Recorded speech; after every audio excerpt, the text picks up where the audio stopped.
Foreign travelers who visited India.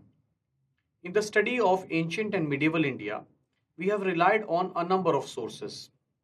Religious texts such as Vedas, Buddhist sources, Jaina texts, Bhakti literature, Sufi literature. Then we have royal accounts, we have secular literature, we have archaeological discoveries.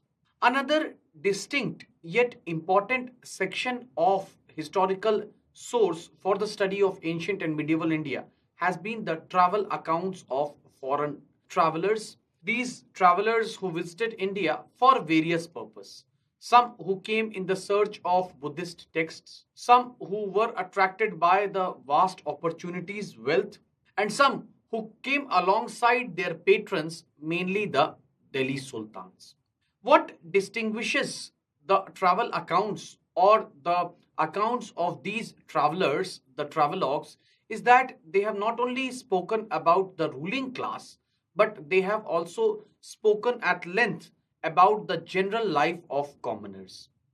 They have spoken about the belief, the clothing pattern, the diets, the trend of social hierarchy, caste system, sati, everything they have spoken. Even they have spoken about something as minuscule as about chewing of palm leaves, betel leaves. So in this light, it becomes very important to study the travel accounts which give a holistic picture of any era, because unfortunately most of the historical account have been following what is known as the top down approach. It has been mainly a top down approach. It has been written from the perspective of the ruling class. Even in the case of Vedas, which are religious literature, it has been written with emphasis on the importance of following injunctions of Vedic hymns.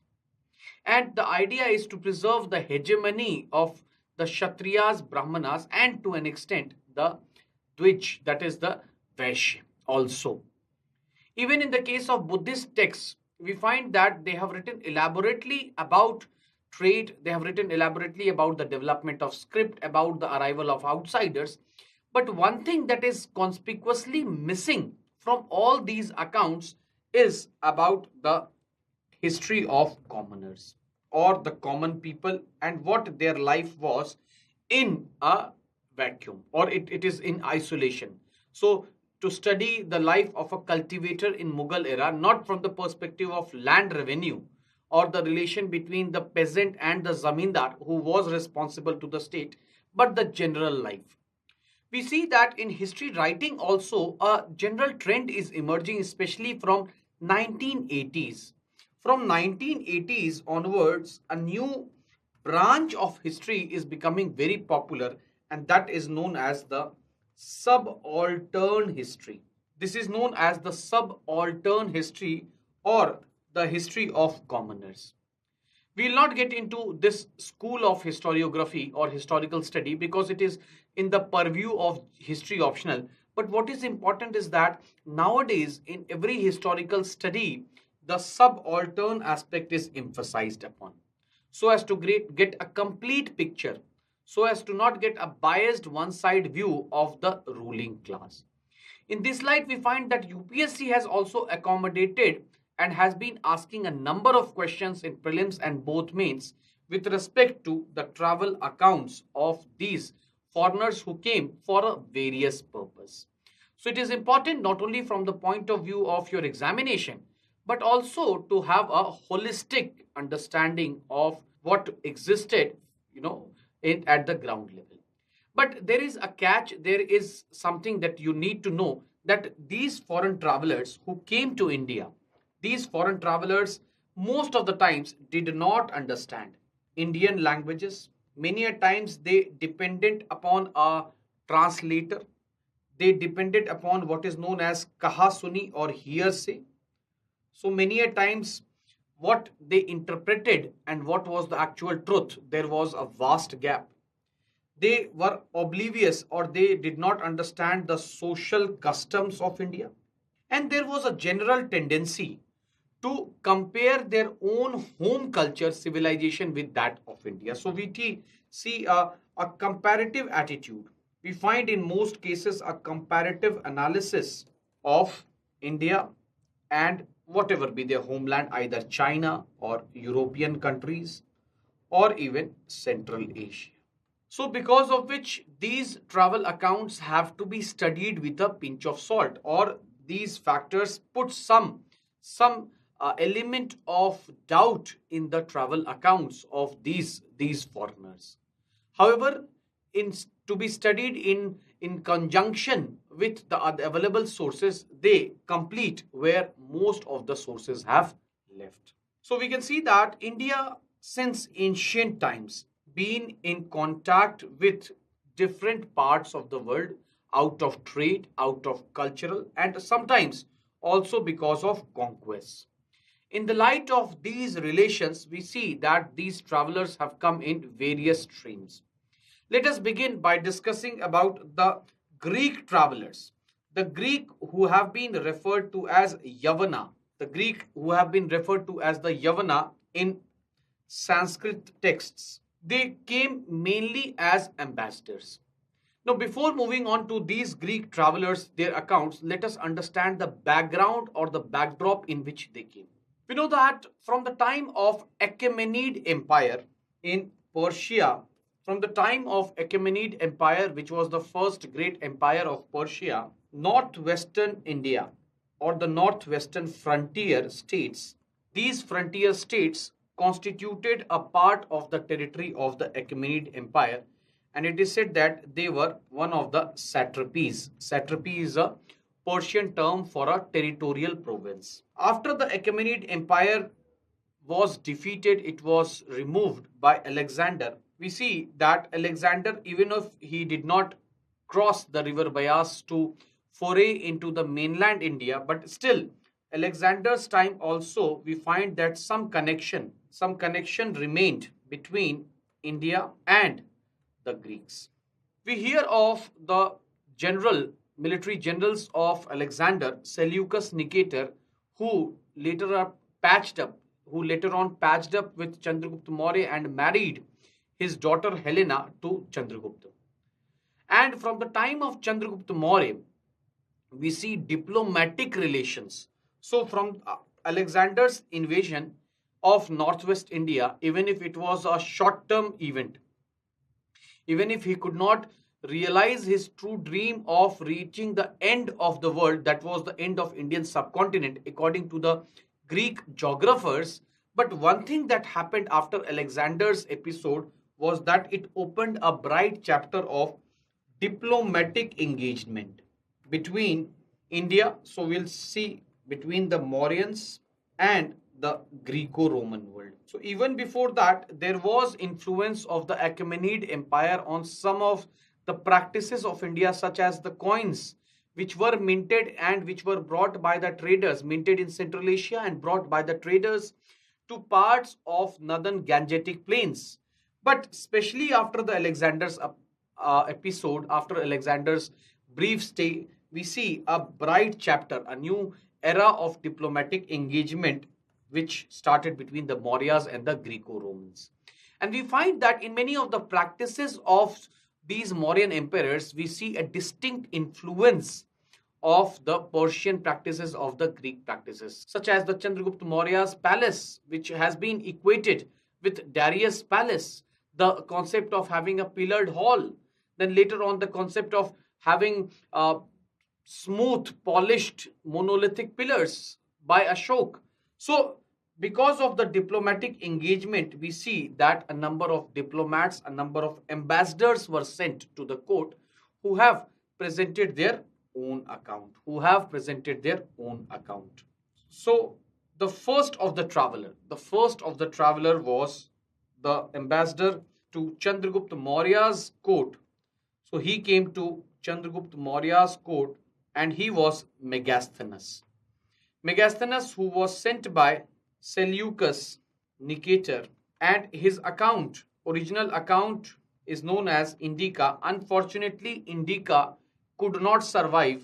This could not survive, but the references of Indica have been found in a number of Greek accounts.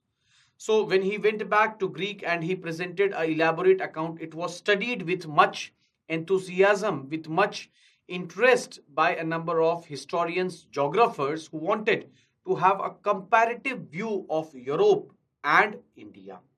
So the references have been found in Strabo's geography.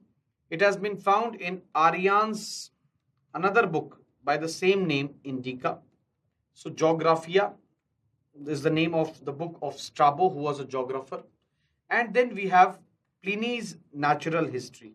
So, on the basis of references, we have been able to stitch together what might be the possible account of Megasthenes about. Megasthenes stayed only in Patliputra, so his account is mostly, if correct, applicable to the city of Patliputra, which was the capital.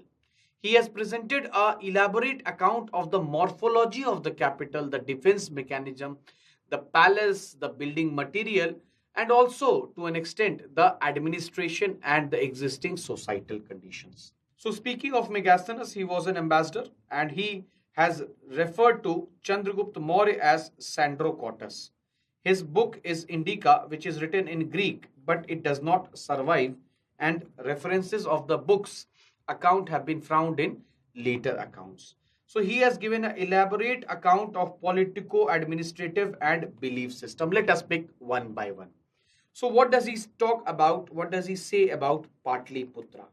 Patliputra, which in Greek account is referred to as Polybotra.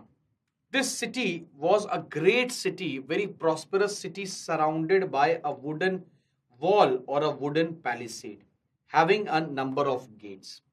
And outside the wooden wall there was a ditch in which water was filled with crocodiles. So elaborate defense mechanism was there. So there was a ditch and crocodiles were there. So elaborate defense mechanism was put into place.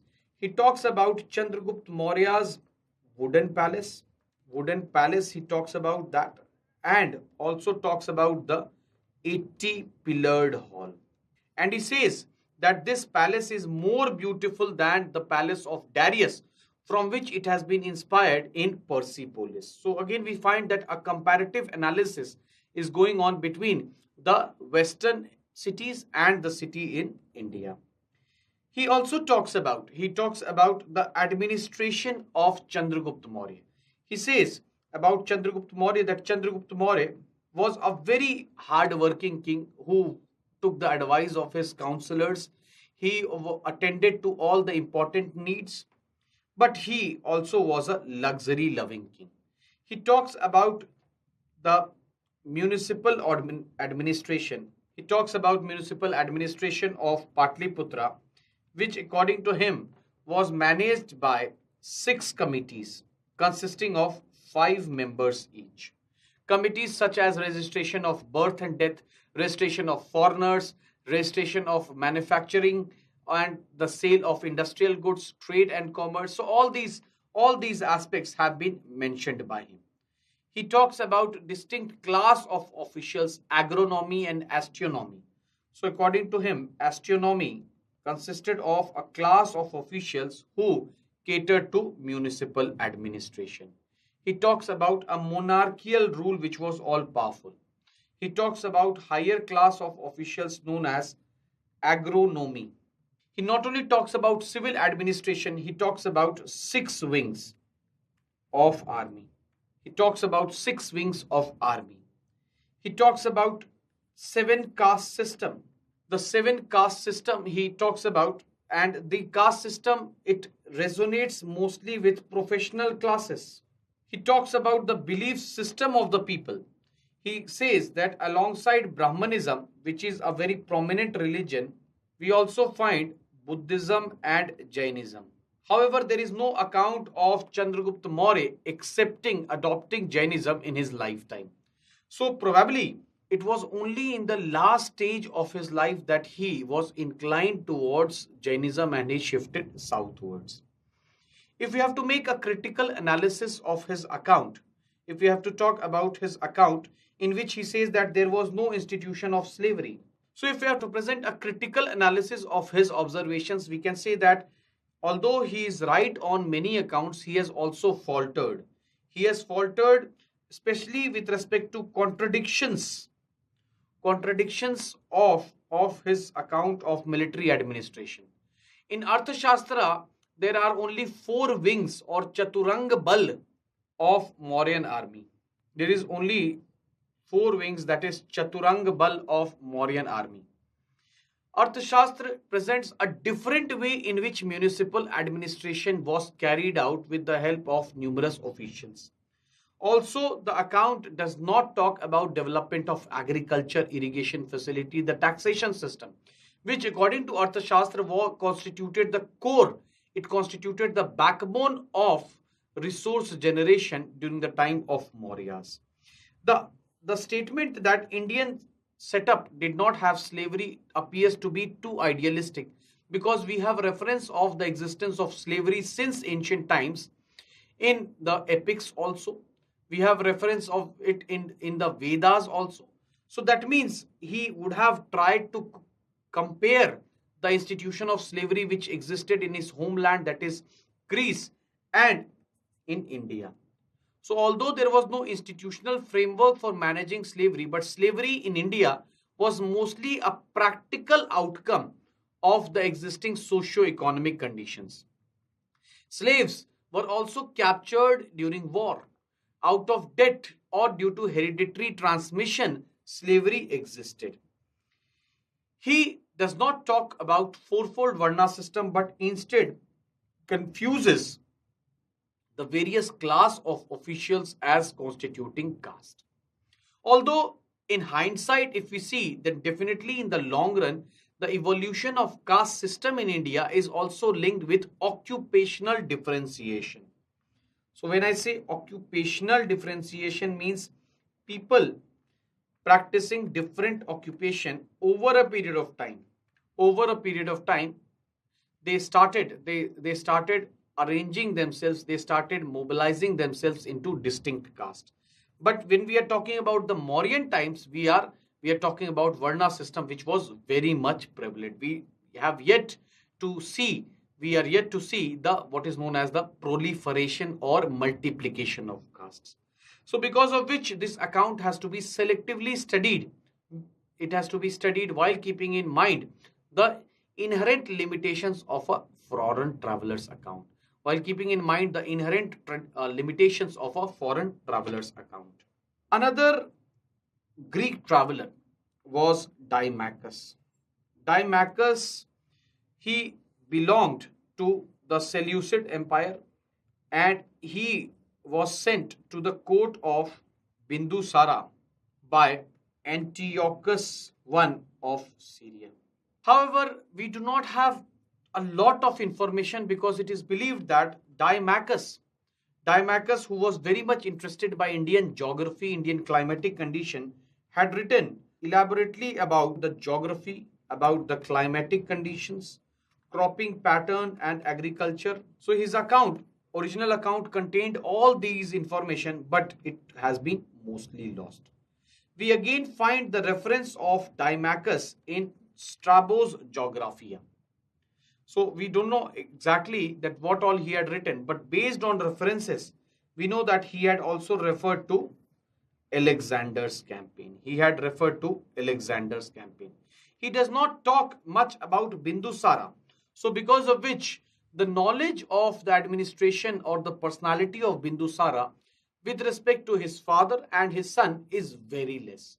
All that we know about Bindusara also from the other accounts is that Bindusara patronized or he was a follower of Ajivika sect.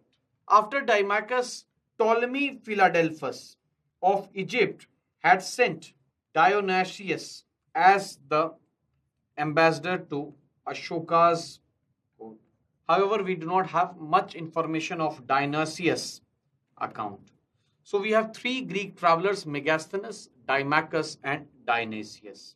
Alongside the Greek travelers' account, we also have the liberty and the luxury of multiple accounts of a number of Chinese travelers who came to India mainly to study Buddhist texts, to study and take back their Buddhist texts for translation in China, where Buddhism was emerging as a very popular religion. The arrival of Chinese traveler not only account of Buddhist attraction, but facilitated. It was also facilitated by the ancient Silk Route, which provided them a predictable land passage through the mountain passes into the mainland India. One of the earliest Chinese traveler who came to India during the time of Chandragupta, the Gupta Empire, but curiously does not directly refer to him, was Fahen.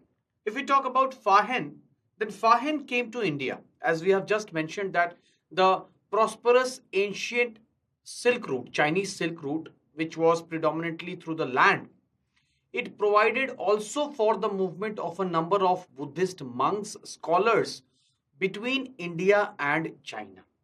So he started moving from China. He left China in around 399 AD, reached northwest Indian frontier in next 10 years. Here he witnesses the presence of Buddhist monasteries in northwest in Kashagar. So he sees a number of Buddhist monasteries. After that, he enters India. He visits a number of cities. So he visits a number of cities in North India. So we have Shravasti, Koshal, all these cities, Mathura. So he visits all these cities in North India, mainly along the trade route. He visits them and he notes that Buddhism is yet popular in Punjab, Bengal, and especially in Mathura. Whereas in the hub of Indian politics in around Patliputra, because of the patronage of the Gupta monarchs, he says that Hinduism or Brahmanism is more popular. He talks about Brahmanism is more popular. With respect to Buddhism, he says that Buddhism was on its wane or on its decline. It was in a state of decline. Fahen's account is very comprehensive study of the political condition, which is implicit because he was not interested. The prime purpose of Fahen was to collect Buddhist texts. He wanted to collect Buddhist texts, and because of which he visited mainly the cities of North India, where Buddhism was more popular. So let us understand that not only politics, Buddhism, but he also talks about the society. He talks about the administrators. He talks about the trade relations. So speaking of polity, or what does he say about the politico admin? First of all, he says that everywhere there was relative prosperity. So he talks about overall safety. He talks about prosperity. So from this we can definitely imply that Chandragupta's reign was a benevolent, it was a very efficient rule. He says that the officials were paid in cash. So the system of land grant, which was by now an established practice in the in the Gupta bureaucracy also, was somehow missed by him. And he says that the officials, they were warned against accepting bribes. Although he does not refer to Chandragupta. Speaking of the society and the overall behavior of the people, he says that people were of high morality. These people, they were of high morality, and most of them were vegetarians. Most of them were vegetarians, so much so that even onion was barred. They did not eat onion or garlic. He says that these people, they did not commit mistakes often, and even if there were sometimes crimes were there, the punishment was initially mild. So corporal punishment was there, capital punishment was very rare, and he says that at max there was amputation of right hand in case this was a very severe punishment in case of repetition of crime, in case of repetition of crime by the same individual. He says that there was the existence of untouchability, and he refers to a class of untouchables who were known as Chandalas. The Chandalas who used to eat meat, and they were considered so polluting that even their shadow would defile a high caste. So he talks about caste rigidities. So the caste system was rigid. He says that they had to strike wood before entering any street so as to warn the people. He also talks about tax system. He says that the primary source of resource generation for the state was land revenue. However, the land revenue was not very stringent, and it is said that the Sangh, temples, religious institutions, all of them were tax free.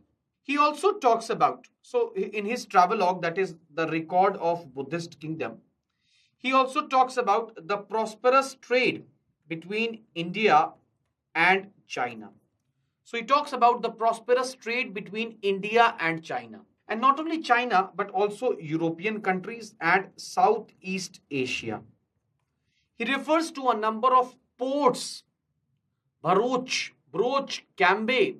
So he refers to a number of ports, Broch, Surat, Cambay, or Khambat. So he refers to all this. He had visited the city of Patliputra, which he describes as a beautiful city, much more beautiful and than any of the cities he had seen. And here in the city of Patliputra, he says that he has seen the stone palace of Ashok, which was so beautiful that he exaggerates by saying that it was possibly built not by human hands but by spirits. He also talks about the religious tolerance of the emperor. So we get indirect references about the personality of Chandragupta. He says that even though the emperor himself was a worshipper of Vishnu, he was a Vishnu devotee, but he did not impose restrictions on other religious beliefs or communities. So we know that there was an overall atmosphere of religious freedom and harmony in the time of Guptas. But he laments that many of the Buddhist centers like Bodh Gaya, like Kushinagar, which he refers to as the Middle Kingdoms. So he says that in the Middle Kingdoms, in the places such as Bodh Gaya, in Kushinagar, now we don't find that the Buddhist monasteries are as flourishing as they were in earlier times. He says that Bodh Gaya was surrounded by jungles. It was no longer a city. So we get a comprehensive account of the Gupta times, and we are also able to figure out that what was the life of the people around in the age of Chandragupta. The account of Huan Sang, especially with respect to Harsha's reign, is a very elaborate account. However, it suffers from a Buddhist bias.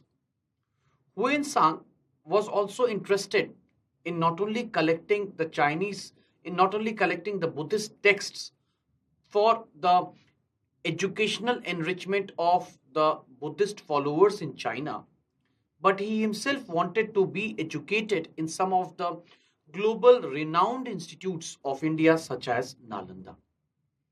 He approached the king, the Chinese king, allowing him and also to fund his journey to India so as to collect the texts, but the Chinese king declined. Despite this, out of enthusiasm, he escaped in around 629 AD, along with a caravan of merchants who were traveling to west for silk trade. Diverting from Central Asia, he reached Samarkand in northwest. And in Samarkand, he found a class of sun worshippers. Then he entered India and he went to Kashmir, where he stayed for some time. After Kashmir, he visited a number of cities in North India, and then he also visited South India also. It is said that he had visited the Pallava capital or the city of Kanchipuram. After return from South India, he went to Bengal, and from Bengal he went to Kamrup, or the present day Assam. And here he was invited. He was the guest of Bhaskar Varmana. Bhaskar Varmana, the king of Kamrup, was the political ally of Harshvardhan. So when Harsha heard of this Chinese traveler who had come in search of or in exploit of Buddhism and its knowledge, he invited him and he stayed in his court. Before moving into the court of Harshvardhan, for 5 years, when he was in East India loitering around Bihar and Bengal, for 5 years he had also studied at Nalanda University. He had studied at Nalanda University. And unlike Fahen, who was his predecessor, he was actively engaged and he was patronized by Harshvardhan. And Harsha, it is said that Harsha's conversion from Shaivism to Buddhism was largely because of the influence of Harshvardhan, something that we are not in a position to validate. But it is said that Harshvardhan slowly turned to Mahayana Buddhism and he organized a Kannauj assembly. He organized a Kannauj assembly in which was presided by Huyen Sang, which was presided by Huyen Sang, and Huyen Sang wanted to popularize, through Huyen Sang, he wanted to popularize Mahayana Buddhism.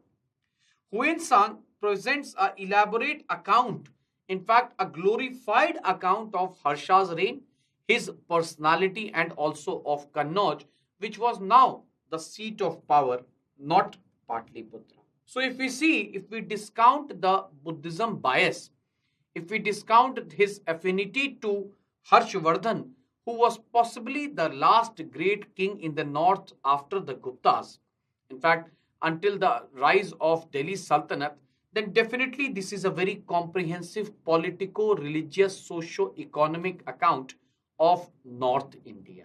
So, his account is known as CUK, or the Record of the Western World. Let us see one by one what does he say about. So he has visited a number of cities. He has visited a number of cities in North India, some in South India also. So he has visited a number of cities in North India and in South India also. And he says that Kannauj has taken over Patliputra. So now Patliputra was in a declining state. Patliputra was in a declining state. Because he was very much interested in Buddhism, so he speaks elaborately about Buddhism also. He says that Buddhism is in a state of decline in certain regions. So now no longer Shravasti, Kapilavastu are important centers, but he talks about Nalanda and Vallabhi as important Buddhist monasteries. So they emerge as important Buddhist monasteries. He talks about the general inclination of the population towards attainment of education. So he says that people, especially the upper castes, are very much fond of education and they receive education between generally 9 to 30 years, sometimes throughout life also. And education is provided not in a passive way, but through debates and discussions. He talks about debates and discussions, various debates and discussions which were provided. Moving ahead, he talks about the general social life of the people. He says that there was caste system which was rigid. However, he does not refer to institutions such as Parda or Sati. He says that the people are of high moral values and most of the upper castes. So upper castes, they were vegetarians. However, we do not hear anything about untouchability. We do not hear anything about untouchability. He talks about cities also. He says that the cities, most of the houses were built of wood, dung, cow dung, and bricks with thatched roofs. He says that the streets are many a times clumsy and dirty. So he talks about clumsy streets. He says that overall there was an atmosphere of prosperity and there was peace. So law and order was stable. However, it is to be noted that he himself was robbed twice. He talks elaborately about the personality and the administration of Harshavardhan. Harsha, who was his patron, who took good care of him, he says that Harsha was a very religious, devoted king who was a prominent literary figure also. He says that he was such a generous king that he donated 3 by 4th of his the state income. The 3 by 4th of state income was donated. He says that the land revenue demand was as less as 1/6 of produce, and there was no system of census as it existed in the time of Mauryas. He goes on to say that if we see the expenditure and income of the state, then whatever was the state income, it was divided into four parts. First four for administrative income, second quarter for payment to officials, third for scholars, and fourth for religious endowments. He presided over the Kannauj assembly, which according to him was the new hub of Buddhism. So he presided the Kannauj assembly in 643, which was to popularize, to propagate the idea of Mahayana Buddhism. He also says that this generous king Harsha used to convene every 5 years a assembly at Prayag, which was one of the very important cities of North India. This Prayag assembly was an occasion to give grants and donations to scholars of all religious communities. So he says that he was a religiously tolerant person. He also talks about the vast army of Harsha but does not say anything about his conflict with Shashank of God or Pulkeshin of the Badami. So we find that definitely he has presented a very rosy picture of Harsha's reign, but he has also either selectively or out of ignorance ignored those aspects or has omitted those aspects which could have given a critical analysis of Harsha's reign, because of which we can say that it was this account to be studied with the other contemporary sources such as the biography of Harshavardhan, Ban Bhatt's Harshcharita, the accounts which is mentioned in the later times, Kalhana's Raj Tarangini, which talks about Harsha's reign, and also the coins, inscriptions, and the overall trend, socio-political, economic trend, which North India was witnessing, will give us a more clear picture. The other Chinese traveler who came to India in around the last decade of 7th century was Itzing. Itzing was the person, Itzing had also come to India to collect Buddhist texts. And his account also provides us with plethora of information about. But he did not talk as extensively like his predecessors Fa-Hen and Huensang. So if you see about Itzing's account, Itzing also came to India in search of Buddhism. One thing that you should also keep in mind is that Fa-Hen came through the land route and went back through the sea route through Sri Lanka, whereas Huensang came through the land route and returned via the same land route. So here we find that Itzing interacted more with monks than any ruling class, and his work includes the biographies of many important monks. He talks about the socio-cultural and economic life of the people. So he talks about the socio-cultural and economic life which was prosperous. However, he says that there was a trend of decline in political sphere. He talks about a prominent university, Nalanda, which has been defiled, which has been destroyed because of invasion by Hunas. So he talks about Nalanda University, which despite the destruction was a very prominent center of Buddhist learning. He talks about the clothing habits, social customs, untouchability, and also says that the Buddhist Sangh who received land grants were actively involved in agriculture. So now we see that the system of land grants was also a way for expansion, for bringing under cultivation the forested or the barren regions. In medieval India, we see that instead of Chinese travelers, we have the advent of Arab and Persian travelers and later Europeans. After the Europeans came as traders and merchants from the time of Vasco da Gama's arrival. So we find that now the pattern and also the nature of observation will also change. Arabic was a language which was spoken, which was used by intellectuals in around Afghanistan region.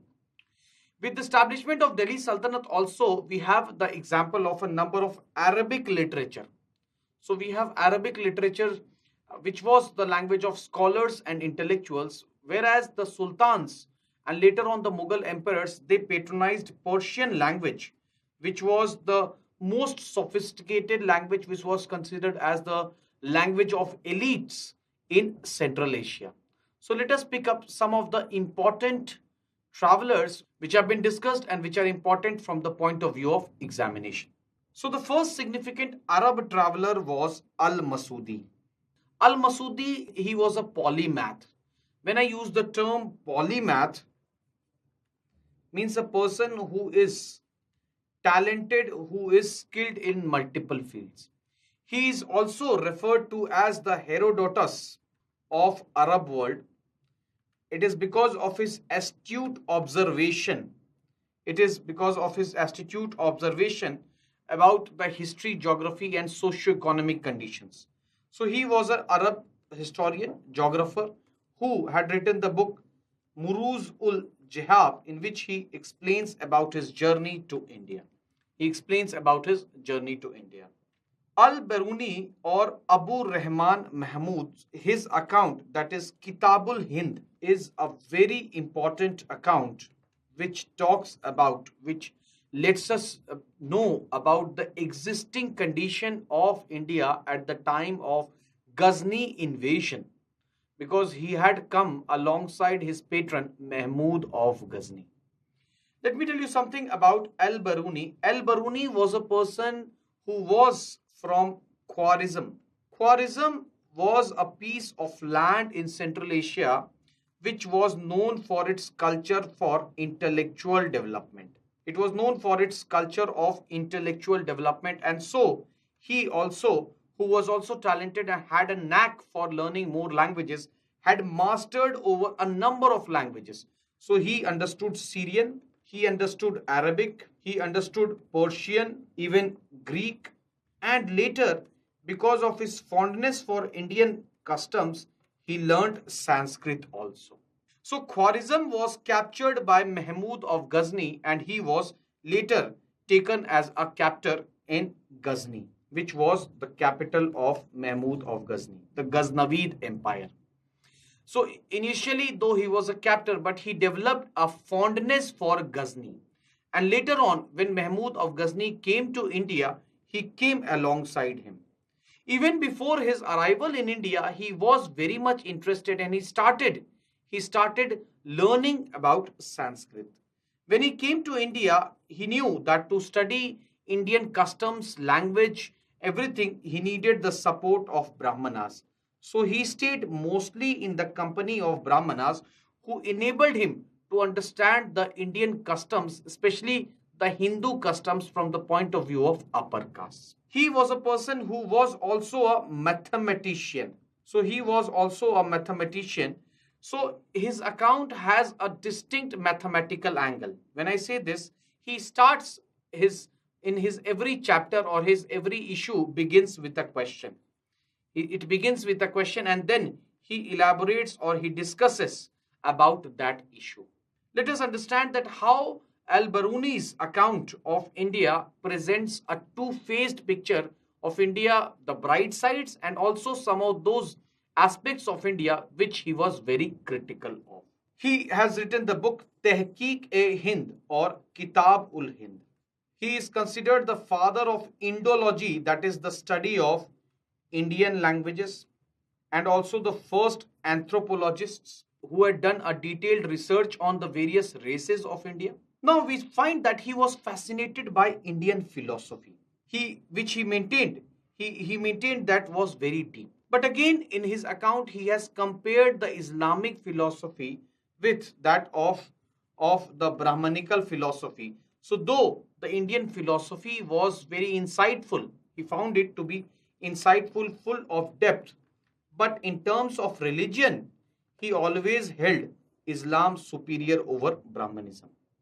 He also talks about the Indians' knowledge of mathematics, their ability to do various calculations in algebra, their knowledge of compound interest, which served them better in trade and commerce. He talks about the study of celestial objects, which has been an ancient tradition and which was also enriched because of the Greek traditions. So he also talks about a number of celestial objects and their pattern and law of motion. He talks about Indians' deep knowledge of physics, but on the other hand, he criticizes the Indians. He criticizes the Indians especially because of the rigid caste system. He says that the Indians are insular. They are not ready to accept something as good from outside. The Indians believe that the Indian civilization is the best, because of which they are lagging behind. He says that this system of caste and the institution of untouchability is against the basic laws of nature. So he says that there is nothing like permanent pollution, otherwise, nobody would survive. Like the sun cleanses everything, it is a very good disinfectant. Similarly, the laws of nature tries to restore the original purity of everyone. He talks about the wastage of food. So he says that the Indians waste a lot of food and water. We know that in Central Asia, because of the scarcity of water, people used to eat together. Even today, during the month of Ramzan, when they break their fast in the evening, people eat together. So the idea of eating together is to minimize water which might go towards cleaning of multiple utensils. And he also says that this religion is ritual based, which is extremely materialistic. So the rituals are extremely materialistic. He also talks about all these practices which is inhibiting India's progress. So we find that this person has presented a two-faced and again tried to reestablish the supremacy of the Turkish culture vis-a-vis the Indian culture. Abdul Razak, he was an ambassador sent by the Timurid king. So he was from the Timurid dynasty. He was a Timurid ambassador of the Sultan Shah Rukh to the court of Devaraya, and he visited the capital city of Vijayanagar. He has visited the capital city of Vijayanagar and he presents an elaborate and a glorified account of Vijayanagar city. So he was a Persian scholar and an ambassador of Persia. He visited during the time of Devaraya, and his travel account, that is Matla Us Sadan, or the rise of two auspicious constellations, the confluence of two oceans, talk about the Vijayanagar Empire. It talks about the Vijayanagar Empire. He says that Vijayanagar city was heavily fortified with seven citadels. So there were seven walls or seven citadels, and in these seven citadels, the innermost was the highest. He also talks about Vijayanagar being one of the most prosperous and a rich city. He says that the king used to stay mostly in his palace, did not go out much, and he had a separate chamber to meet or to carry out his administrative tasks. So for his meetings, he had a separate chamber. According to him, Vijayanagar city, which was heavily fortified, was even more beautiful than the city of Rome. And in the innermost, this was the city. He speaks about numerous markets. He speaks about numerous chambers. He says that this was a very populous city in which people of different profession used to stay in different quarters. The Hindus and the Muslims stayed separately. He talks about the network of canals and streams which were running throughout the city. So definitely there was plentiful of water supply, and these streams were running in channels made of, so the channels were made of chiseled stone. So we get a very glorious account of Vijayanagar from Abdul Razak's eyes. Speaking of European travelers, let us discuss some of the other travelers, European travelers. Ibn Battuta. Ibn Battuta was a Moroccan traveler. He has been famously referred to as the global trotter because he has visited a number of cities in Central Asia, cities of Syria, Mecca, Medina, Persepolis. It is said that this person was very much attracted by the stories of benevolence of Muhammad bin Tughlaq, and this Ibn Battuta came to India, and there is a famous story that when he came he lost his shoe and he was very much disappointed. He was very much disappointed, but still he went and purchased certain horses and slaves as gifts for the emperor. So definitely there was a existing slave market in India. And Muhammad bin Tughlaq appointed him as the Qazi. So as Qazi, he functioned for a number of years. Then there was some misunderstanding.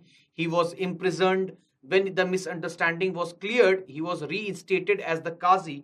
And as Qazi, he visited a number of places in India. He visits Calicut, and he says that Calicut is a land of strange people. He does not understand. So possibly there was some critical element also. He visits Sri Lanka also, and also as Qazi, he visits China as far as Beijing. So after doing all this, when he returns to Morocco, his account inspired. It was written and then it was circulated among people. He has given minute details not only about the Sultan, he has spoken about the people also. So let us see what does he talk about through his account, which is famously known as Rihala. He presents his sorry image of a lonely traveler, many a times who was attacked by robbers. So he says that the roads were not free from challenges. So disease, homesickness, robbers, all of them were great challenge for long distance. But somehow, because of his luck, also he survived all these attacks. He talks about the society. He says that the people used to wear cotton, and mostly during summer, apart from the cloth around their waist, the men were naked. He talks about the culture, people fondness for betel leaves, pan. He talks about cultivation system, coconut. He says that they had men of high values.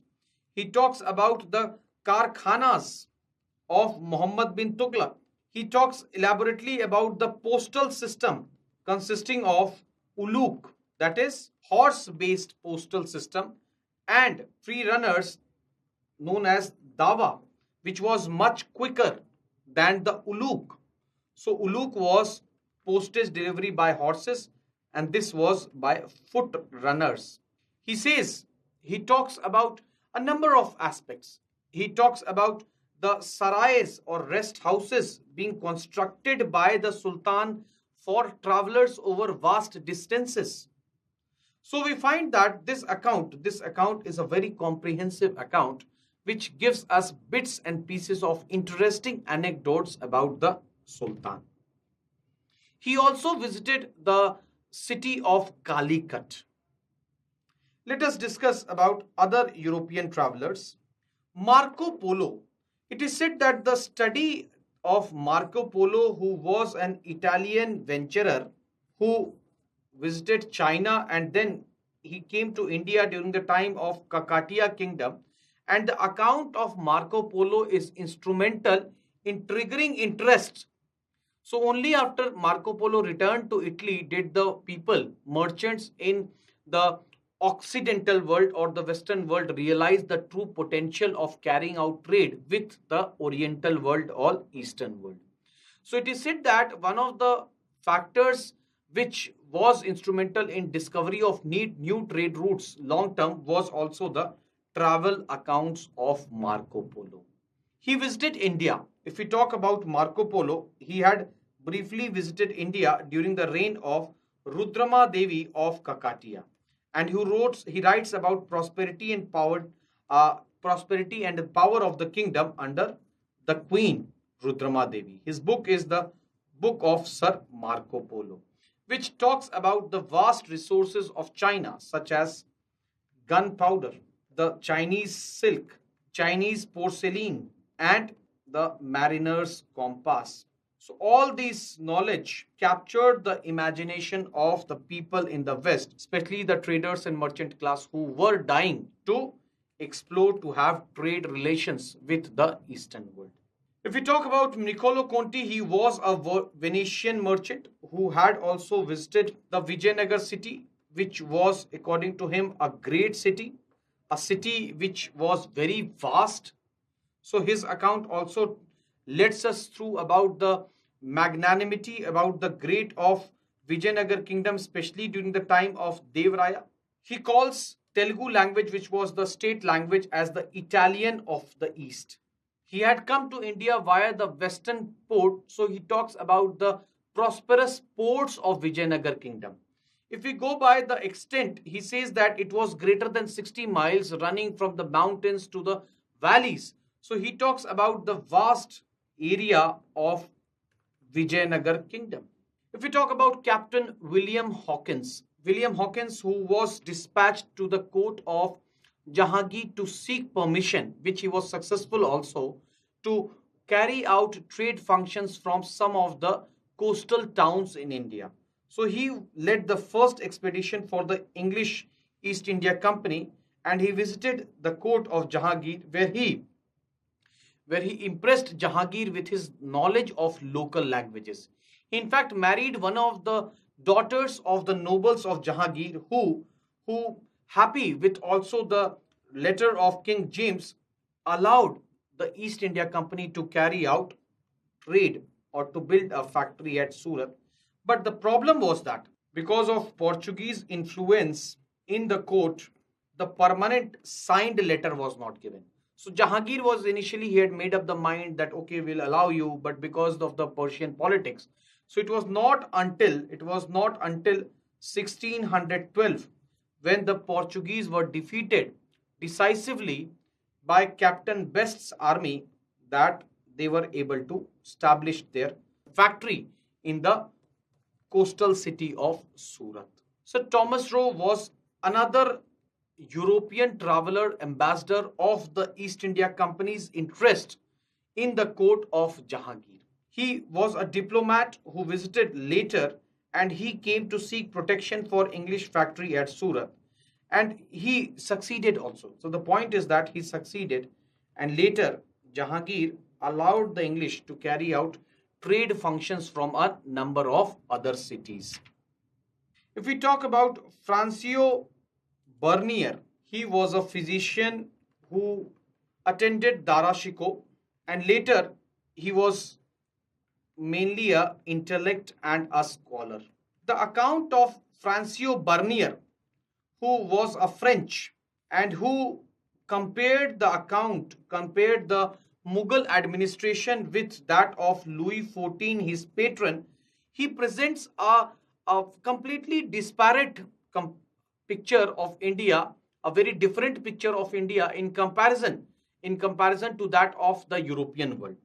We historians have said that there has been a general tendency among the European travelers to present India as mainly as the inverse. So it is said that his traditional approach towards the study of India is known as binary opposition. So he presented that India and Europe, the conditions were inverse.